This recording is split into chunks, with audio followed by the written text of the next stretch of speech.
Alhamdulillah Rabbil Alamin. Wassalatu wassalamu ala ashrafil anbiya'i wal mursalin wa ala alihi wa sahbihi ajma'in. Assalamualaikum warahmatullahi wabarakatuh. Salam sejahtera dan selamat malam.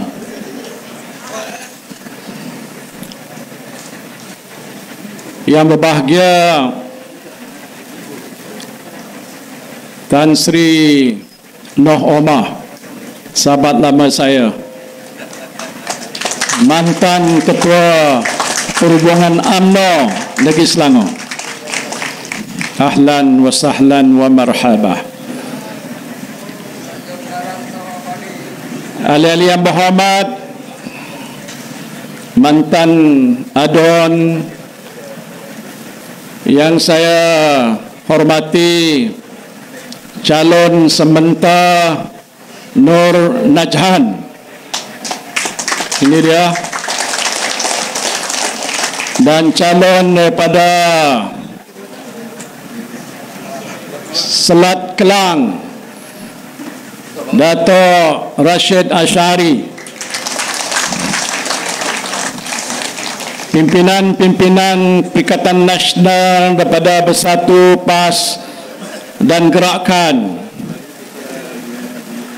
ketua-ketua badan-badan bukan kerajaan, BFD jemputan, saudara-saudari yang saya hormati sekalian. Apa khabar semua? Alhamdulillah. Pertamanya saya ingin mengambil kesempatan ini untuk mengucapkan terima kasih kepada Jawatankuasa Perikatan Nasional yang telah pun mengaturkan majlis ceramah yang penting pada malam ini dan menjemput saya untuk menyampaikan sepatah dua kata dan memberikan sedikit penerangan berhubung dengan persiapan untuk kita menghadapi pilihan raya negeri khasnya di negeri Selangor ini. Saya telah minta izin daripada pengurusi majlis untuk berucap awal, kerana selepas ini saya akan berada ke Meru untuk juga menyampaikan ceramah sempena dengan pilihan raya yang sedang berlangsung pada hari ini. Tentu saudara-saudari sudah pun maklum tentang tarikh hari yang penting, iaitu 12 hari bulan Ogos yang akan datang ini, hari pembuangan undi, bukan saja di negeri Selangor tapi di 5 buah negeri yang lain: Kelantan, Terengganu, Kedah, Pulau Pinang dan juga Negeri Sembilan, yang melibatkan hampir 9.7 juta pemilih atau pengundi yang nanti akan membuat keputusan, supaya dengan keputusan itu akan nanti dapat membentuk kerajaan-kerajaan di ke-6 buah negeri selepas saja tempoh kerajaan yang lalu sudah pun berakhir. Sebagai pengurusi Parti Pribumi Bersatu Malaysia Bersatu dan juga Perikatan Nasional Malaysia, saya hanya nak merayu satu perkara saja. Dan kalau pada malam ini saudara-saudara berkata ya, saya tak payah cakap panjang-panjang, iaitu untuk memohon kerjasama pertamanya semua pengundi-pengundi, khususnya pengundi Melayu, hendaklah, saya sebut tu bukan jemputlah, hendaklah keluar untuk menunaikan tanggungjawab mengundi pada 12 hari bulan yang akan datang itu. Boleh ataupun tidak? Saya sebutkan khususnya orang-orang Melayu bukan kerana saya tidak mengambil kira undi bukan Melayu, Cina, India dan lain-lainnya. Tetapi negara kita ini terasnya ialah orang Melayu Bila disebut orang Melayu beragama Islam, mengikut perlembagaan, memegang kepada adat istiadat orang-orang Melayu. Karena itulah penting untuk waktu sekarang ini, tempoh masa yang amat genting untuk kita mengembalikan semula kuasa politik Melayu memimpin negara dan negeri-negeri di seluruh Malaysia ini. Saya sebutkan begitu kerana pada masa lalu ada sebuah lagu. Lagu itu berkata bahawa kita tidak ada apa-apa. Yang ada pada orang Melayu hanya kuasa. Apa nama lagu tu? Bukan Hoi Hoya Hoi. Ada. Tan Sri Noh boleh beritahu pasal waktu kita zaman UMNO, zaman jahiliah dulu. Lagu ini kita nyanyikan. Anak kecil main api. Terima kasih Pak Ahmad. Dia kata yang tinggal hanya kuasa. Tetapi hari ini saudara, selepas PRU yang ke-15, kuasa iaitu kerajaan yang ada pada hari ini, yang katanya dipimpin oleh orang Melayu, tetapi sebenarnya di sebalik itu adalah kuasa-kuasa mereka yang bukan Melayu Islam.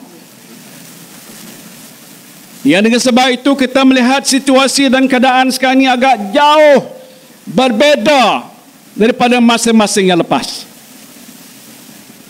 Saya ambil satu contoh saja.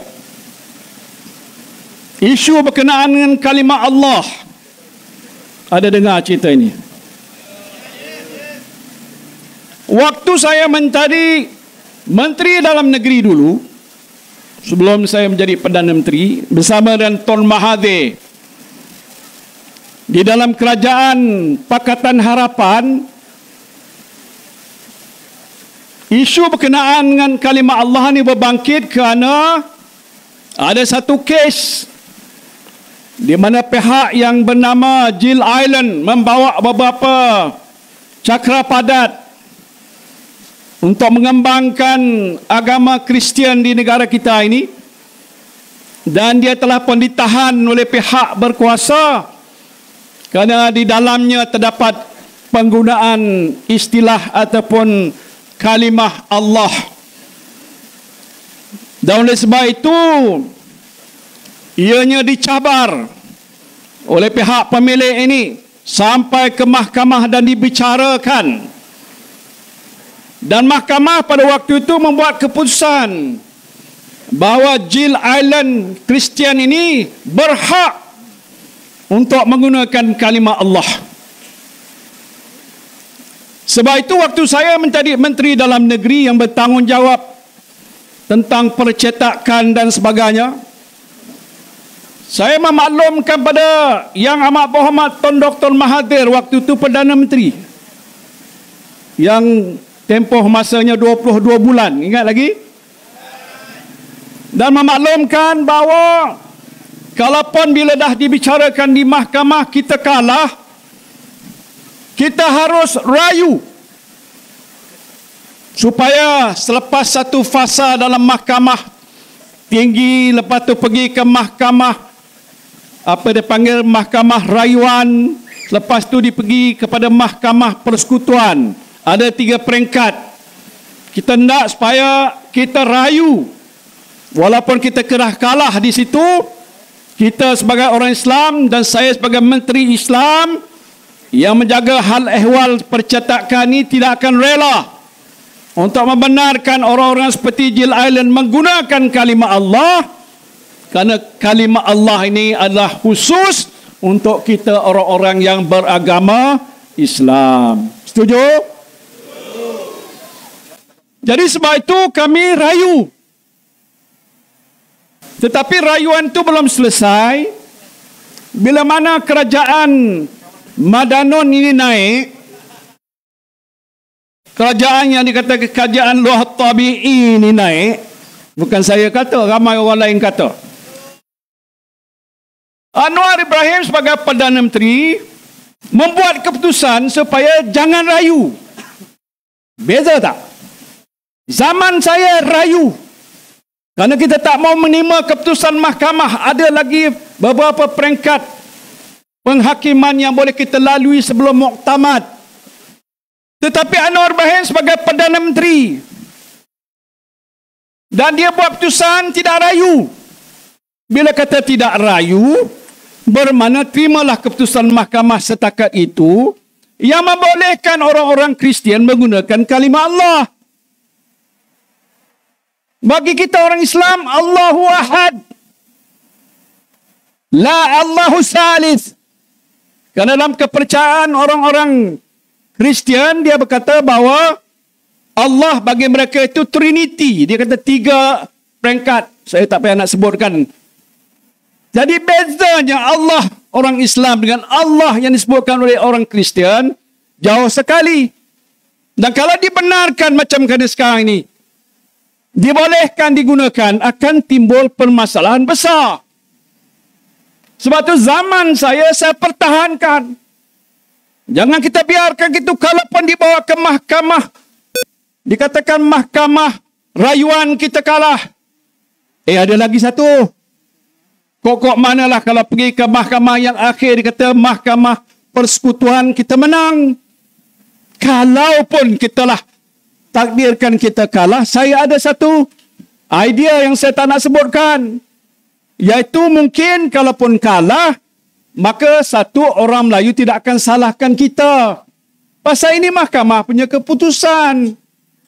Dan kalau kita masih ada kuasa sebagai sebuah kerajaan, kita boleh buat undang-undang. Apa dia undang-undang, tuan-tuan? Ini semua dalam kepala saya, terpaksa saya ceritakan.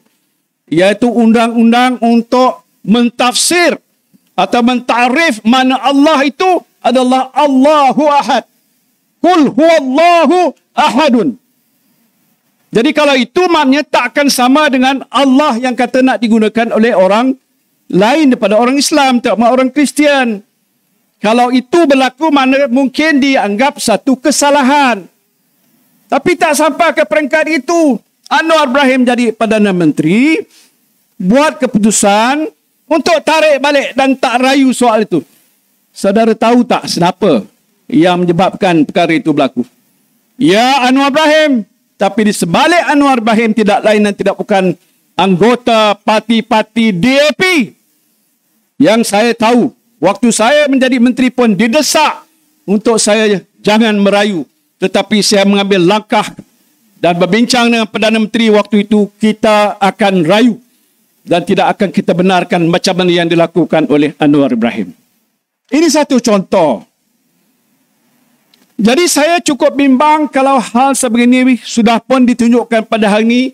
Ada perkara-perkara yang lain akan timbul di masa-masa kehadapan. Disebabkan oleh Perdana Menteri ini hendakkan kuasa dan kedudukan. Tak apalah dia bersyubhat dengan UMNO dan Barisan Nasional yang tak pernah berlaku dalam sejarah perjuangan orang Melayu zaman UMNO dahulu. Bersekongkol dengan DAP yang tak pernah dipikirkan oleh sesiapa yang menjadi ahli UMNO dahulu dan sampai ke hari ini. Hari ini sudah pun berlaku. Saya sebut maudhu ini ialah untuk menyedarkan saudara-saudara bahawa walaupun ini pilihan raya negeri, 6 buah negeri akan berhadapan pilihan raya, kita nak menunjukkan bahawa sebahagian besar pengundi orang Melayu, seboleh mungkin 100% orang Melayu yang mungkin mengundi pada hari itu akan menolak kerajaan Madanon dan menyokong kepada pimpinan Kerajaan Perikatan Nasional. Itu tujuan kita. Dan mulakanlah di Selangor. Kami Perikatan Nasional bertanding semua kursi. Kerana nak menunjukkan kami berupaya membentuk kerajaan. Sementara kita menang. Mana lagi tu? Selat Kelang kita menang. 50 kawasan DUN kita letak calon-calon kita yang maha hebat. Muka pun handsome dan cantik-cantik belakang. Berkelayakan tinggi. Boleh menguruskan negeri. Kami sudah ada pengalaman mengurus negeri dan negara. Takkan tak percayakan saya, tuan-tuan? Percaya ke tidak? Dah percaya dah okey lah tu. Kita nak mulakan sini untuk bagi isyarat kuat pada Putrajaya di bawah Anwar Ibrahim bahawa orang Melayu khususnya dan banyak lagi rakyat Malaysia menolak kepimpinan Datuk Seri Anwar Ibrahim sebagai Perdana Menteri. Ada orang kata dia satu referendum. Referendum macam pungutan suara. Bila tuan-tuan pergi ke peti undi, pangkah pada Perikatan Nasional menyuarakan bantahan kepada Anwar Ibrahim. Dan bayangkan kalau 6 buah negeri, 3 negeri yang ada sekarang ni di bawah kita, yang dipimpin oleh PAS di Kelantan, Terengganu dan Kedah kekal. Bukan saja kekal, sapu bersih semua kursi-kursi yang kita bertanding di sana dengan jumlah undi yang lebih besar daripada masa-masa yang lepas. Bukan nak cakap sombong. Dan 3 buah negeri yang lain berbaki, termasuk Selangor tu utamanya kita menang dengan kemenangan yang besar dan bergaya. Boleh tak? Isu banyak, saudara. Malam ni saya tak boleh ucap panjang. Tetapi apa yang telah berlaku? Sudah hampir 8 bulan kerajaan Madanon ni berada di Putrajaya. Sebenarnya kalau ikut Perlembagaan Persekutuan pada tarikh di mana Istana Negara memohon siapa-siapa ke ahli parlimen yang mempunyai sejumlah sokongan ahli parlimen yang paling ramai, saya ikut sejarah telah pun menyerahkan pada Istana Negara sejumlah 115 ahli parlimen memberikan ST menyokong pada Tan Sri Muhyiddin sebagai Perdana Menteri.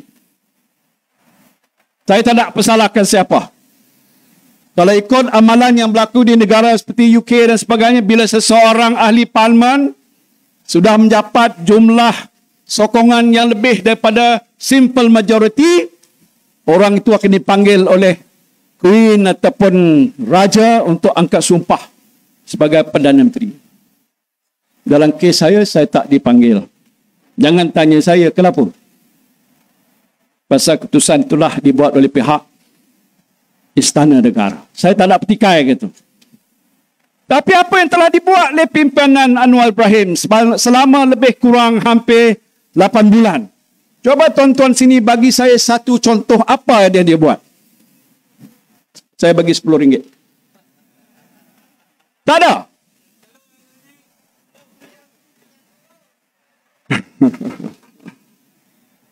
Kita tahu tak ada satu jawapan yang kental yang boleh kita jelaskan adalah ini kerajaan perpaduan. Apanya perpaduan? Zahir perpaduan. Tapi hakikatnya tidak ada perpaduan. Macam mana UMNO boleh berpeluk bersaing bersama-sama dengan DAP? Tak boleh. Tapi hakikatnya mereka tak mampu menguruskan hal ehwal penting dalam negara. Kalau saya cakap ini, Anwar Ibrahim akan jawab, Muhyiddin, kau bodoh kah? Dia kata gitulah kok. Pasal kami sudah pun bentangkan ekonomi madani. Mahia ekonomi madani. Apa itu ekonomi madani? Siapa dah baca angkat tangan? Orang tak baca. Saya ulang. Siapa yang dah baca? Tak ada seorang pun baca. Kalau tak baca, tak tahu apa isinya. Kok saudara pun baca? Kalau baca, menghabiskan masa. Pasal, yang ini baru. Yang dulu sebelum pilihan raya dah bentangkan manifesto. Manifesto dibentangkan sebagai aku janji, sumpah dia bahawa bila menang bentuk kerajaan, ini yang saya akan laksanakan. Termasuklah apa yang disebutkan, kalau hari ini kita menang dan saya jadi Perdana Menteri, esok harga minyak akan turun. Dah turun, tuan-tuan. Itu janji. Dan banyak lagi perkara yang dijanjikan. Itu yang dijanjikan itu tak dapat dilaksanakan. Dia baru bentang ekonomi madani. Apalah dia, adalah bagi peruntukan entah 1 bilion ke apa, seorang RM100. Dia bagi, kita ambil lah tuan-tuan. Undi jangan bagi pada dia. Masalah pada hari inilah masalah besar. Selepas kita berhadapan dengan masalah pandemik COVID-19 yang sudah pun berlalu, lebih daripada 3 tahun yang lepas, saya menerajui negara sebagai Perdana Menteri, saya faham dan tahu secara terperinci bagaimana kita nak menguruskan musibah yang telah menimpa negara waktu itu kerana adanya COVID-19. Saudara masih ingat, kita adakan PKP, Perintah Kawalan Pergerakan. Kita ambil langkah-langkah yang wajar untuk mempertahankan nyawa supaya rakyat kita tidak terkorban, pakai mask, tak boleh berhimpun dan macam-macam. Langkah-langkah sebegini kita ambil bukan apa ialah kerana kita sayangkan rakyat. Kita bertanggungjawab, kita bersikap beramanah. Kerana kita tahu kalau kita tidak bertindak cepat menyelesaikan masalah, maka banyaklah nyawa terkorban. Ya, hampir 32,000 nyawa terkorban. Saya rasa sedih. Tapi diberitahu oleh pihak World Health Organization, walaupun 32,000 dengan jumlah penduduk lebih 30 juta, diambil kira ratio 1 juta lebih kurang 1,000 orang yang meninggal dunia, berbanding dengan negara-negara seperti UK, US, 1 juta mungkin hampir 2 ataupun 3,000 orang meninggal dunia. Okeylah. Tetapi pokok yang saya nak sebutkan sini bukan soal itu. Itu telah pun kita uruskan. Alhamdulillah dan berkat doa kita semua selesai. Hari ini sudah hampir kembali pulih seperti sedia kala. Boleh berhimpun, makan di mana, buat majlis kerja kahwin, doa selamat, nak nikah. Macam-macam perkara yang dihalang ataupun dikawal di waktu itu tidak lagi terkawal ataupun dikawal. Hampir balik seperti sedia kala. Tetapi waktu itu yang sama juga kita berhadapan dengan masalah tekanan ekonomi. Rakyat tak boleh bekerja, menyaga tutup. Jadi apa yang saya buat? Saudara pun tahu kita keluarkan satu jumlah pakej ransangan 530 bilion ringgit. Lebih setengah triliun ringgit disediakan untuk menyelamatkan ekonomi dan nyawa rakyat di negara kita. Dan kita ambil dalam tempoh yang tidak berapa lama lagi. Tak sampai orang kata 8 bulan macam mana sekarang ni. Semua telah pun kita dapat laksanakan sampailah beberapa bulan kemudian masih ada peruntukan-peruntukan telah disediakan dapat dibelanjakan supaya ada makanan di atas meja. Dan lepas tu kita ambil langkah pemulihan. Saya bentuk Majlis Pemulihan Negara. Dan bila terbentuk Majlis Pemulihan Negara, semua isu permasalahan rakyat dilihat dalam tempoh hampir tiap hari. Kita bersidang, bermesyuarat nak cari apakah ikhtiar dan langkah yang wajar kita ambil untuk membantu membela nasib rakyat. Sekarang belum selesai. Malahan lebih tertekan sekarang ini, antara faktor yang paling utama ialah masalah kos sara hidup. Kami ada buat satu tinjauan dengan mengumpulkan maklumat dan data yang agak banyak untuk di negeri Selangor saja. Paling utama, isu yang paling berat yang dibangkitkan oleh rakyat di semua peringkat ialah masalah kos sara hidup. Masalah harga barang yang melambung naik. Masalah bekalan bahan yang tak mencukupi dan pelbagai-bagai isu dan masalah yang lain. Saya sebutkan ini kerana kita tahu itu masalahnya. Saya tak boleh nak jelaskan langkah-langkah apa yang kami akan buat. Tunggulah saudara dalam beberapa hari lagi manifesto Perikatan Nasional di peringkat negeri Selangor akan kita lancarkan. Dan dalam manifesto itu akan kita senaraikan tindakan-tindakan dan tawaran-tawaran yang kita akan buat untuk membantu rakyat-rakyat yang terkesan yang memerlukan bantuan daripada pihak kerajaan negeri. Saya tak masuk soal apa kerajaan pusat nak buat. Itu soal dia lah. Di peringkat negeri. Dan kerana Selangor adalah sebuah negeri antara yang termaju. Bukan kerana kerajaan yang lepas saja buat. Tapi kerajaan-kerajaan yang terdahulu pun telah pun buat.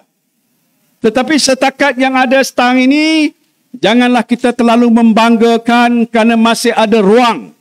Masih banyak peluang. Bagaimana sebuah negeri yang penting seperti Selangor ini dapat kita bangunkan dengan lebih pesat dengan menarik pelaburan-pelaburan yang lebih banyak, menyediakan peluang-peluang pekerjaan untuk anak-anak kita, terutama anak-anak muda, menyediakan rumah yang mampu dibeli oleh rakyat kita, menyediakan peluang-peluang perniagaan yang boleh membantu meningkatkan hasil pendapatan rakyat kita. Ini akan terkandung dalam manifesto Perikatan Nasional yang akan kita bentangkan dalam tempoh tidak berapa hari yang akan datang. Jadi saudara, kita kena ambil satu keputusan yang bijaksana dalam PRN ini. Kita tak boleh biarkan pimpinan Putrajaya ataupun pimpinan yang lalu di peringkat negeri Selangor ni kekal di situ dengan permasalahan yang mereka tak dapat selesaikan. Tidak ada satu bukti yang jelas dan nyata mereka faham tentang cara pengurusan negara. Dan yang kita tahu ialah mereka selalu bercakap tapi mereka berbohong. Tadi pun saya cakap di mana, di kawasan Dato' Rashid. Saya pun bapa saya mengajar jangan bohong.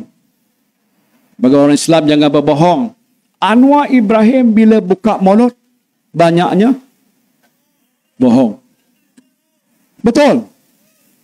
Dan bukan itu saja, sejak berbulan-bulan lepas dia tidak ada kerja lain.